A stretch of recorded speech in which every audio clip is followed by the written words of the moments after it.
என்னது காவிரி வாட்டருக்கு டேஞ்சர் விஜய் அவர்கள் டைரக்டா பிஎம்க்கு லெட்டரா? கர்நாடகா கவர்மெண்ட் ஒரு huge water storage project plan பண்ணிருக்காங்க. ப்ராஜெக்ட் வந்தா காவிரி தண்ணியை கர்நாடகா அதிகமாக ஸ்டோர் பண்ண முடியுமா? இதனால தமிழ்நாட்டுக்கு வரும் காவிரி தண்ணி குறையலாம்னு தமிழ்நாட்டு விவசாயிகள் சொல்றாங்க.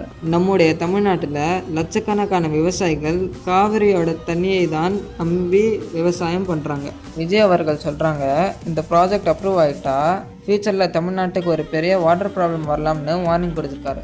அதனால் பிஎம் மோடியை இந்த ப்ரொபோசலை ரிஜெக்ட் பண்ண சொல்லி விஜய் அஃபிஷியல் லெட்டர் அனுப்பியிருக்காரு. ஒரு ப்ராஜெக்ட் 2 மாநிலங்கள், ஆனால் இம்பேக்ட் வந்து கோடிக்கணக்கான பேருக்கு. இப்போ எல்லாரும் கேட்கிற ஒரே கேள்வி, மெக்கடாட்டா ப்ராஜெக்ட் ஸ்டாப் ஆகுமா? சிஎம் விஜயோட இந்த செயலை பற்றி உங்கள் கருத்தை கமெண்ட்ல சொல்லுங்கள். இந்த வீடியோ பிடிச்சிருந்தால் லைக் பண்ணுங்கள், ஷேர் பண்ணுங்கள். இந்த மாதிரி நிறைய வீடியோ பார்க்குறேன்னா ஃப்ரேம் வித் மொபைல் சேனலை மறக்காமல் சப்ஸ்கிரைப் பண்ணிடுங்க.